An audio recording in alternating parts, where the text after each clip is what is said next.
और ज्यादा जानकारी के लिए बात करेंगे संवाददाता आनंद से। आनंद, क्या जानकारी, पीएम मोदी आज कहां कहां दौरे पर रहने वाले हैं? तो अगर बात की जाए लोकसभा चुनाव को लेकर तो प्रधानमंत्री लगातार धुआंधार रैली कर रहे हैं देश के अलग अलग हिस्से में। लेकिन आज की अगर बात की जाए तो आज पीएम मोदी की 2 रैली, जिसमें से एक ऋषिकेश के आईटीटीपी मैदान में, जो मेरे पीछे आप देख सकते हैं, मंच पूरी तरह सजा दिया गया है और कुछ देर बाद ही प्रधानमंत्री नरेंद्र मोदी यहां पर आएंगे और कहीं ना कहीं अपने तमाम संबोधन के दौरान उत्तराखंड से जुड़े हुए तमाम मुद्दों को रखा जाएगा। दरअसल आज इस मीटिंग की बात की जाए या जनसभा की बात की जाए तो इसको टारगेट करा गया है 3 सीटों को लेकर, जिसमें उत्तराखंड की अगर बात की जाए 5 सीटें उत्तराखंड में आती हैं, जिसमें आज जो जनसभा होगी उसमें टारगेट 3 सीटें को किया जाएगा, जिसमें टिहरी, पौड़ी और उसके साथ साथ हरिद्वार वो नगरी है जहां से त्रिवेंद्र सिंह रावत है। पौड़ी से अगर बात की जाए तो खुद मीडिया प्रभारी अनिल बलूनी है और उसके साथ साथ अगर टिहरी की बात की तो राजमाता खुद इस वक्त उम्मीदवार के तौर पर है। और अगर बीजेपी की बात की जाए तो कहीं ना कहीं जनसभा को वो अद्भुत और बड़ी बनाने के चलते लगातार इन तीनों सीटों से लगभग 2 लाख के लगभग कार्यकर्ताओं को और जनता को यहाँ लाने को लेकर लक्ष्य रखा गया है और उसको लेकर आप तैयारी देख सकते हैं।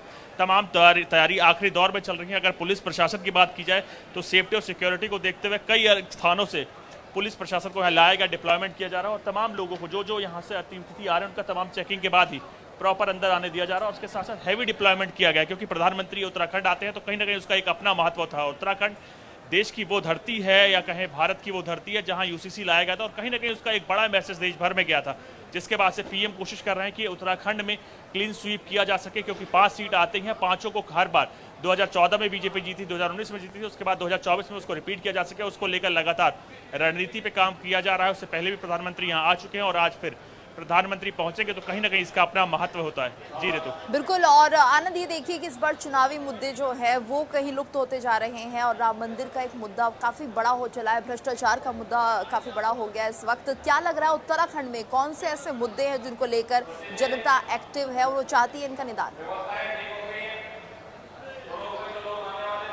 देखिए, अगर ऋतु बात की जाए डेमोक्रेसी की, भारत की, तो कहीं ना कहीं मदर ऑफ डेमोक्रेसी जाना जाता है। उसके हर हिस्से में कहते हैं कि अगर 15 मिनट आप चलते हैं तो भेष और भाषा बदल दी जाती है। तो अगर भारत की बात की जाए तो देश में कई मुद्दे, जैसे भ्रष्टाचार के साथ साथ रिजर्वेशन से लेकर तमाम वो मुद्दे हैं देश के अलग अलग राज्यों में। लेकिन अगर उत्तराखंड की बात की जाए, उत्तराखंड वो राज्य है, पहाड़ी राज्य, जहां प्रधानमंत्री पहले कहते थे कि पहाड़ की पानी और जवानी दोनों पहाड़ के काम नहीं आता है। लेकिन अब जब प्रधानमंत्री कई जनसभाएं करते हैं तो वो साफ कहते हैं कि आज की दशक, यानी अब का जो दशक चल रहा है वो कहीं ना कहीं उत्तराखंड का होगा। तो अगर उत्तराखंड की बात की जाए तो रिसोर्सेज जो है, प्राकृतिक रिसोर्सेज, उसको अनुरूप करने को लेकर, रोजगार को लेकर, पलायन रोकने को लेकर और उसके साथ साथ कहीं ना कहीं बिजली पानी को लेकर तमाम वो मुद्दे हैं जहां उत्तराखंड में लगातार रहते हैं। और कहीं ना कहीं पलायन वो मुद्दा है जिसको लेकर देशव्यापी असर देखने को मिलता है कहीं, क्योंकि उत्तराखंड की अगर बात की जाए तो इसका जो बॉर्डर है वो चाइना से मिलता है और तो उसको लेकर कहीं ना कहीं बॉर्डर जो वाइब्रेंट विलेज प्रोग्राम चलाया गया था उसका मेन रूप या मेन टारगेट उत्तराखंड था, क्योंकि जो बॉर्डर पे हैं विलेजेस उसको सशक्त किया जा सके, वहाँ पे लोग रह सके, जिससे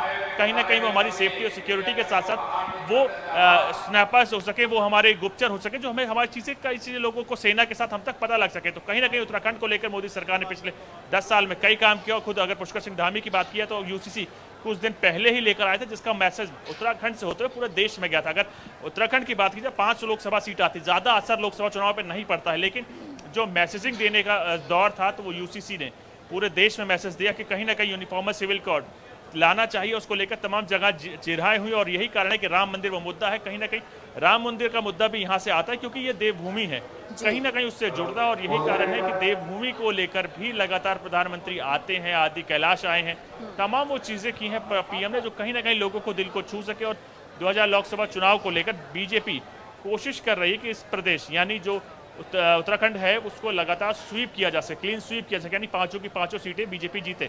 बिल्कुल। और ये देखना होगा आनंद की इस बार हैट्रिक लगेगी नहीं लगेगी। लेकिन फिलहाल अगर हम बात करते हैं यहाँ पर विजय संकल्प रैली से नाम दिया गया है, यानी जो जीत का संकल्प है वो काफी बड़ा है और ऐसे में हम धुआंधार प्रचार करते हुए पीएम मोदी को देख रहे हैं, वो एक पल का भी आराम नहीं ले रहे हैं।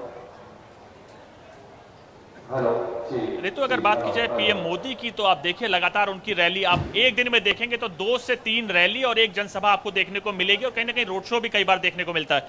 अगर आज की बात की जाए सुबह 11 बजे के आसपास इस रैली को जनसभा को शुरू होना है, तो कहीं ना कहीं उसको लेकर पीएम आप देखिए इसके बाद खुद राजस्थान जाएंगे, तो रैली को लेकर पीएम खुद कोशिश कर रहे हैं कि देश के एक एक कॉन्स्टिट्यूंसी तक पहुंचा जा सके, एक एक लोकसभा तक पहुंचा जा सके। लेकिन बात प्रधानमंत्री के साथ साथ बाकी जो बीजेपी के वरिष्ठ नेता, जैसे गृह मंत्री अमित शाह की भी आज 2 जनसभाएं हैं, जेपी नड्डा खुद लोगों के बीच में जाएंगे, रक्षा मंत्री खुद साउथ के दौरे पे। तो हर संभव कोशिश की जा रही है देश के एक एक हिस्से, चाहे पूरब की बात की जाए, चाहे पश्चिम की बात की जाए, चाहे उत्तर की बात की जाए, चाहे दक्षिण की बात की जाए। आप देखिए बीजेपी ने 2024 के लोकसभा को देखते हुए कहीं ना कहीं एक्शन साउथ को लेकर लगातार काम कर रही है। पीएम खुद लगभग 30 दिनों के आसपास खुद साउथ में गए, प्रवास किए, हर मंदिर तक गए।